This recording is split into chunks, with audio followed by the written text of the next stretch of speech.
Avant de plonger dans cette histoire incroyable, pensez à vous abonner à la chaîne et à activer la cloche. Ici, chaque récit a quelque chose à dire, et vous ne voudrez pas en manquer un seul. La pluie tombait en trombe sur les rues de la ville, transformant les trottoirs en rivières brillantes sous les lumières des lampadaires. Dans un coin sombre, enveloppé dans une couverture élimée, un homme sans abri observait attentivement le flux incessant des passants. Ses yeux perçants semblaient capables de lire les secrets de chacun, mais personne ne se doutait de sa vigilance. À quelques pâtés de maison de là, un millionnaire renommé, Jonathan Whitmore, traversait la ville d'un pas pressé. Sa vie semblait parfaite de l'extérieur, fortune, pouvoir, respect. Mais ce soir-là, un complot sournois se tramait contre lui. Ses associés les plus proches, motivés par la jalousie et la cupidité, avaient engagé un médecin corrompu pour le faire passer pour malade. L'objectif ? Le déclarer mentalement instable et prendre le contrôle de son empire. Alors que Jonathan pénétrait dans l'immeuble de son entreprise, une voix étrangère jaillit de l'ombre. « Ne le fais pas. Le docteur va te tuer, tu n'es pas malade. » Jonathan se figea, surpris par cette interjection. Devant lui se tenait un homme vêtu de haillons, dont le regard était d'une intensité presque surnaturelle. Son allure pouvait tromper, mais ses paroles étaient claires et alarmantes. « Qui êtes-vous ? » demanda Jonathan, la méfiance et la peur se mêlant dans sa voix. « Quelqu'un qui voit la vérité, et qui ne laissera pas un homme mourir pour l'avidité des autres, » répondit le sans-abri, calmement mais avec une urgence palpable. Ce soir-là, une alliance improbable venait de naître entre deux mondes totalement différents. L'un possédait tout, mais était vulnérable. L'autre n'avait presque rien, mais voyait plus clair que quiconque. Ensemble, ils allaient défier le destin et déjouer un complot qui aurait pu coûter la vie à un homme et l'empire à une famille. La pluie ne cessait pas. Jonathan Whitmore, le millionnaire, se hâta dans le hall de son immeuble, serrant son manteau coûteux autour de lui. Son esprit était préoccupé par la réunion cruciale de ce soir, la signature d'un contrat qui renforcerait son empire financier. Mais il ne se doutait pas que ce soir-là, le danger ne viendrait pas de concurrents ou d'investisseurs, mais de ceux en qui il avait confiance. Soudain, une main se posa sur son épaule.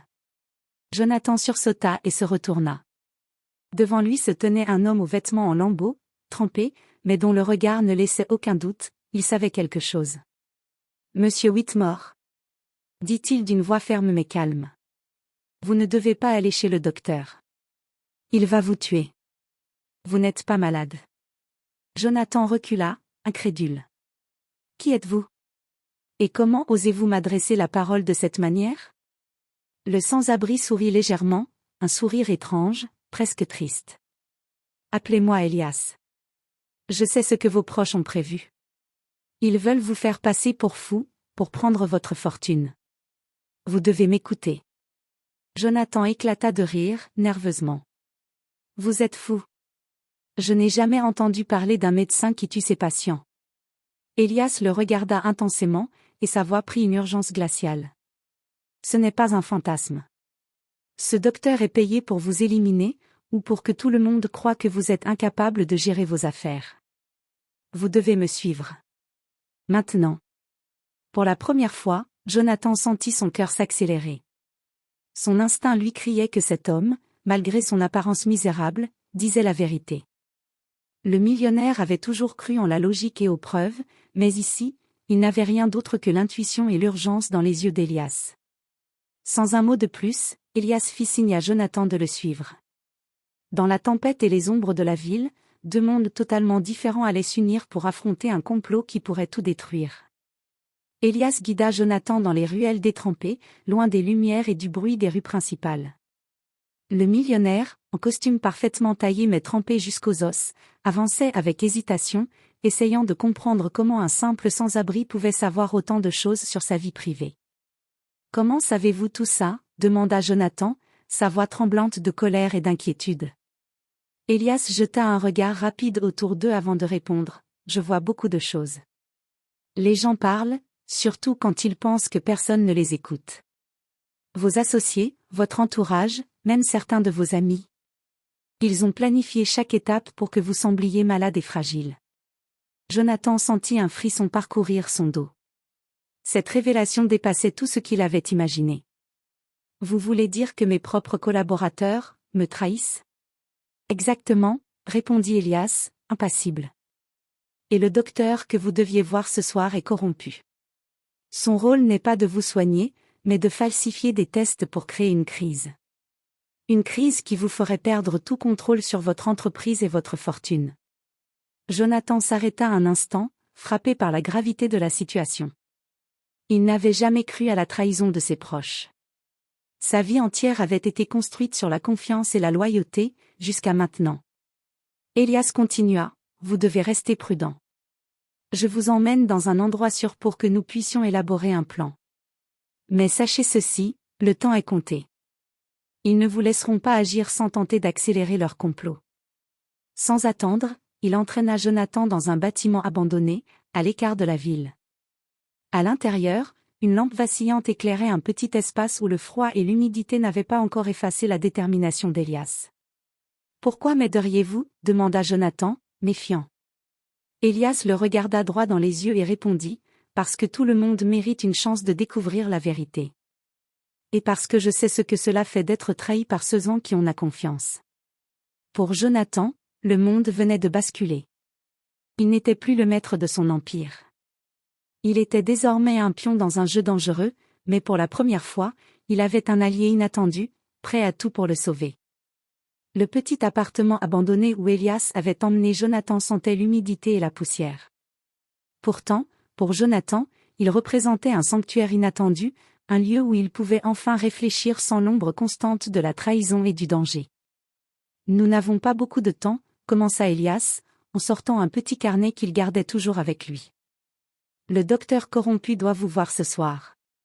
Tout sera prêt pour vous faire passer pour fou ou malade. Jonathan, assis sur une vieille chaise bancale, serra les poings. Alors nous devons agir avant. Mais comment? Je n'ai aucun moyen de vérifier ce que vous dites sans éveiller des soupçons. Elias esquissa un léger sourire. Parfois, ce qui est invisible aux yeux des puissants est évident pour ceux qui regardent de loin. J'ai observé le personnel de votre entreprise, vos associés, et j'ai des preuves.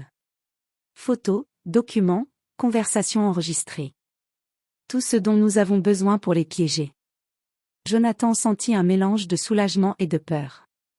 C'est risqué. Si quelqu'un découvre que vous êtes ici avec moi. Nous devrons être prudents, répondit Elias calmement. Mais vous avez quelque chose que personne ne peut vous enlever, votre instinct et votre connaissance de vos affaires. Moi, je vois ce que vous ne voyez pas. Ensemble, nous avons une chance. Ils passèrent les heures suivantes à organiser un plan. Elias expliqua comment infiltrer discrètement certaines communications internes et comment collecter les preuves du complot. Jonathan, bien qu'habitué à diriger et contrôler chaque détail de sa vie, devait cette fois faire confiance à un inconnu. Demain, dit Elias en fermant le carnet, nous frapperons à la source. Le docteur sera confronté à ses propres mensonges, et vos associés réaliseront que vous savez tout. Mais pour réussir, vous devez rester calme et jouer selon mes instructions. Jonathan hocha la tête. Pour la première fois depuis des jours, il sentit que l'espoir renaissait. Il savait que le chemin serait dangereux, mais avec Elias à ses côtés, il avait une chance de déjouer le piège qui menaçait sa vie et son empire. Alors que la nuit tombait, la pluie cessant lentement, Jonathan comprit une vérité surprenante. Parfois, la force et la clairvoyance ne viennent pas de l'argent ou du pouvoir, mais de ceux que l'on néglige, que l'on croit faibles, comme un sans-abri capable de sauver un millionnaire. Dès l'aube, Jonathan et Elias mirent leur plan à exécution. Le millionnaire avait changé de tenue, troquant son costume luxueux pour des vêtements plus discrets, capables de passer inaperçus dans l'ombre des couloirs de son entreprise. Elias, fidèle à son rôle, portait toujours ses haillons, mais ses yeux restaient perçants, observant chaque détail. « Nous devons être rapides et précis », murmura Elias. « Je connais les horaires et les habitudes de vos associés. Ce sera leur point faible. » Ils avancèrent silencieusement dans les bureaux encore vides, profitant de l'heure matinale où seuls les agents de sécurité patrouillaient. Elias montra à Jonathan une petite caméra dissimulée dans un stylo, capable d'enregistrer les conversations à distance. Avec ça, expliqua-t-il, nous pourrons capter leurs discussions sans éveiller de soupçons. Chaque mot compromettant, chaque plan machiavélique, sera enregistré. Alors qu'il progressait dans le bâtiment, Jonathan sentit son cœur battre plus vite. Jamais il n'avait ressenti un mélange de peur et d'excitation aussi intense. « Et le docteur ?» demanda-t-il. « Nous devons l'attraper en flagrant délit », répondit Elias. « Dès qu'il commencera à falsifier des documents ou à préparer votre soi-disant diagnostic, nous aurons tout ce dont nous avons besoin. » Ils arrivèrent près du bureau du docteur. Elias signala à Jonathan de rester en retrait, et il s'approcha doucement de la porte entrebâillée. À l'intérieur, le médecin corrompu, concentré sur ses dossiers, ne les remarqua pas. Les preuves commençaient à s'accumuler, fichiers truqués, ordonnances suspectes, notes secrètes sur la manipulation de Jonathan. Elias murmura, « Parfait, tout est là. Maintenant, nous devons documenter tout cela avant que quelqu'un ne découvre notre présence. » Jonathan, sentant l'adrénaline monter, sortit son téléphone, discret, et commença à filmer la scène, capturant chaque preuve du complot contre lui. Pour la première fois, il se sentit moins vulnérable. Le millionnaire qu'il était savait manier le pouvoir, mais ce jour-là, il apprenait à utiliser la prudence et la discrétion. Alors qu'il quittait silencieusement le bureau, Elias posa une main sur l'épaule de Jonathan. « Ce n'est que le début. Mais bientôt, ils sauront que vous n'êtes pas une victime. » Et dans les couloirs encore déserts, deux alliés improbables, un millionnaire et un sans-abri, continuaient leur marche vers la vérité et la justice. La nuit tombait sur la ville, et les rues semblaient étrangement silencieuses. Jonathan et Elias s'étaient réfugiés dans un autre endroit sûr, où ils pouvaient examiner les preuves collectées. Les enregistrements révélaient plus qu'ils ne l'avaient imaginé, des discussions sur la falsification des bilans de santé de Jonathan, des ordres directs pour isoler le millionnaire de ses contacts fiables, et même des tentatives de soudoyer le personnel clé de son entreprise. Ils ont été méthodiques, dit Jonathan, en visionnant les vidéos. Mais maintenant, ils savent qu'on sait. Exactement, répondit Elias.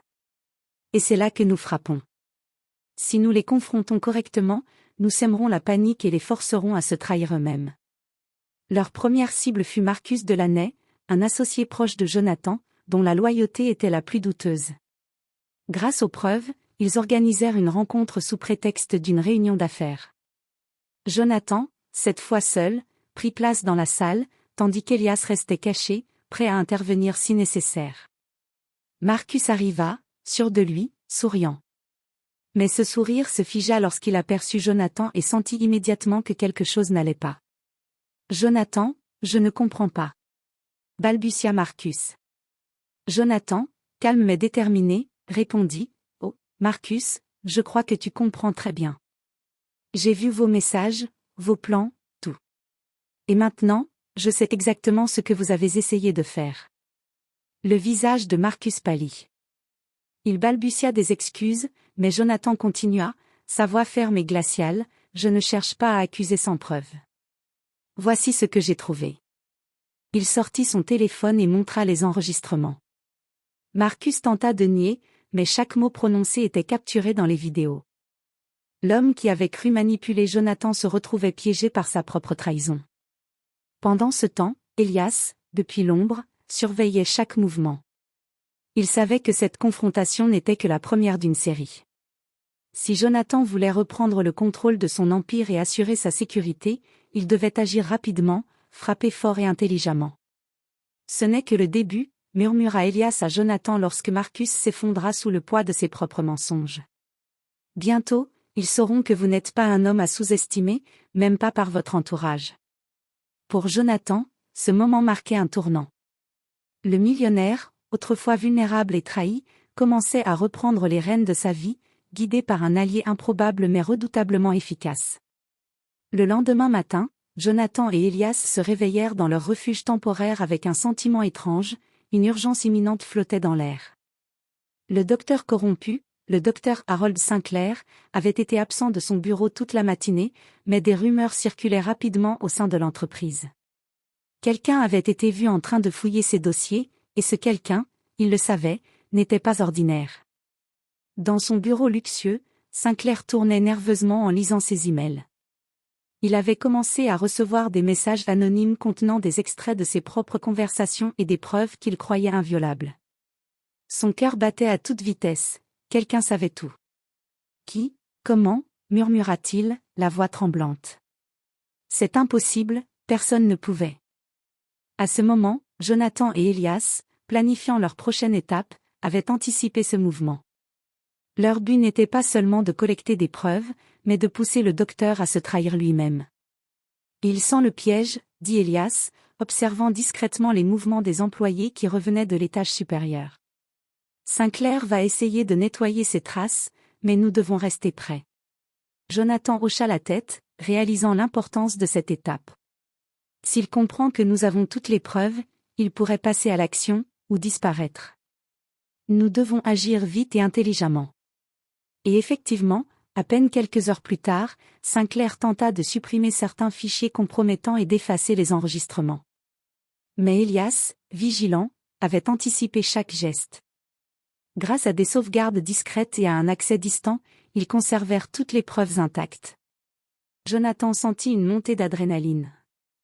Il ne sait pas que nous le regardons à chaque instant, murmura-t-il. Exactement, répondit Elias.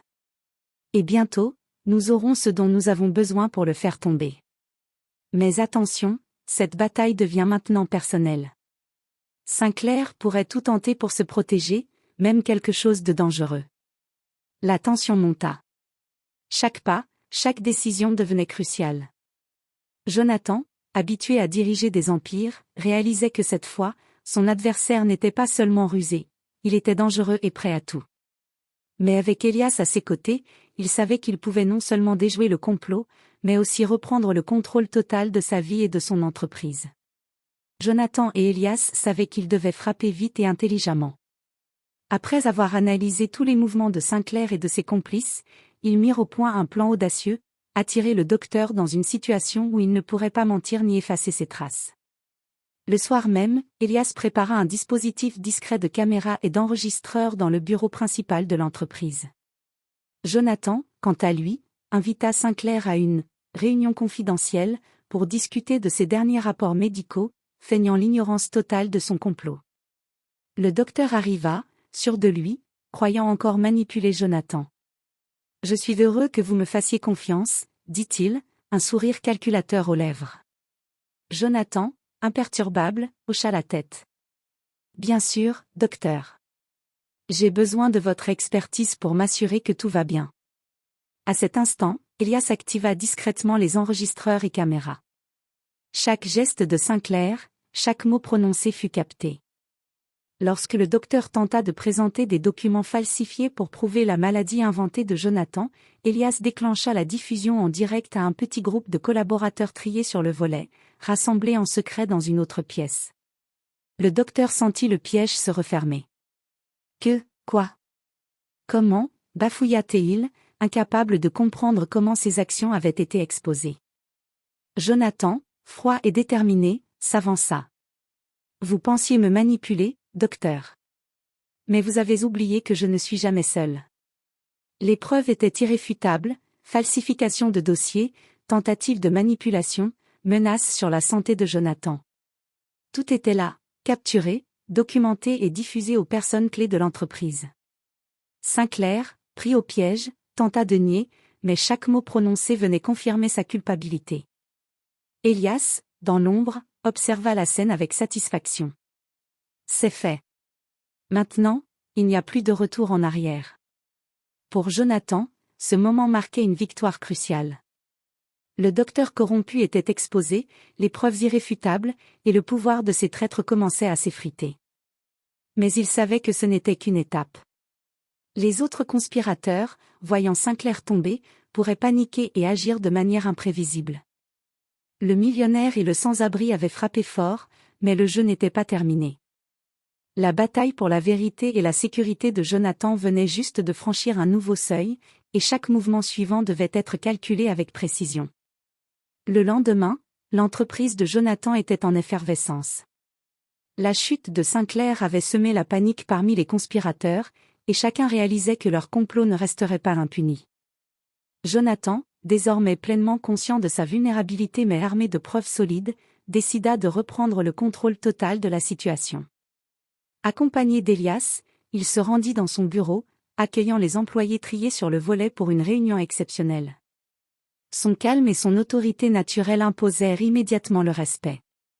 Aujourd'hui, nous allons remettre de l'ordre dans cette entreprise, annonça-t-il. Ceux qui ont trahi la confiance et la loyauté seront confrontés à leurs actions, et la vérité prévaudra. Le premier à être appelé fut Marcus Delaney, l'associé qui avait tenté de manipuler Jonathan dès le début. Face aux preuves irréfutables collectées par Elias, Marcus tenta de trouver des excuses, mais Jonathan, implacable, déclara « Vos actions ont été documentées. Vous avez choisi le mensonge et la trahison.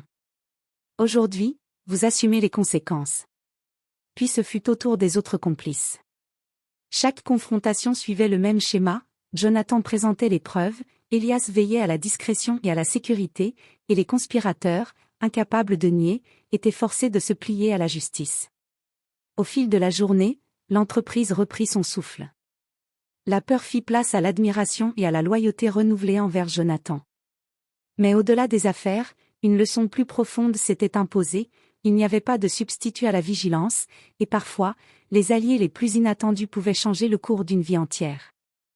Alors que le soir tombait, Jonathan et Elias se retrouvèrent seuls dans le bureau principal. « Nous l'avons fait, » dit Jonathan, un léger sourire aux lèvres.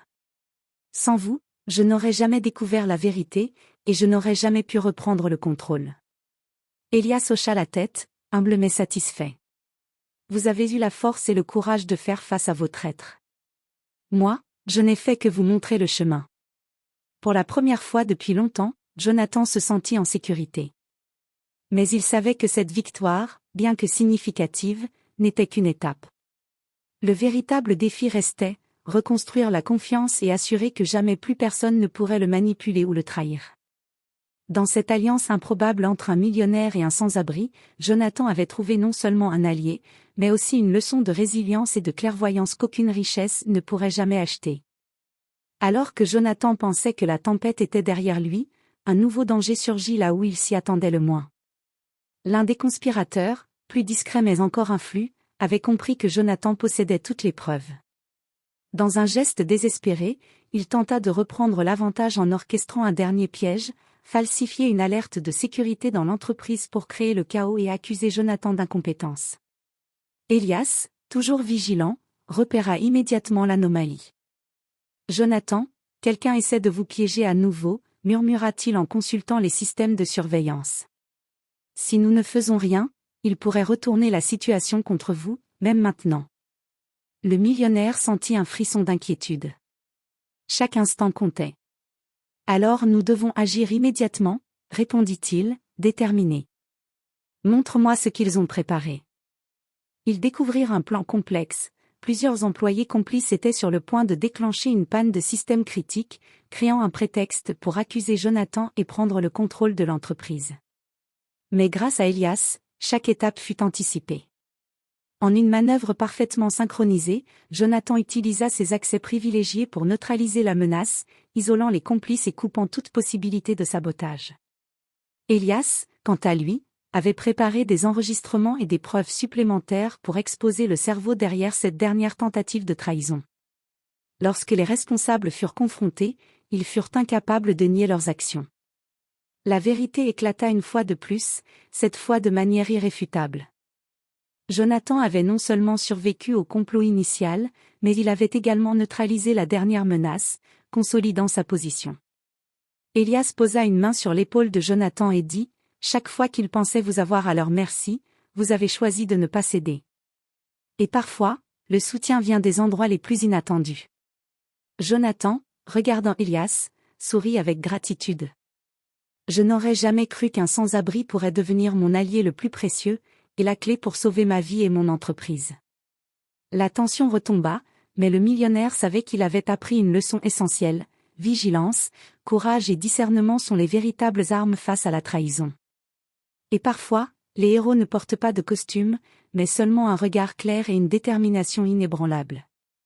Quelques jours après la dernière confrontation, l'entreprise de Jonathan avait retrouvé son rythme normal.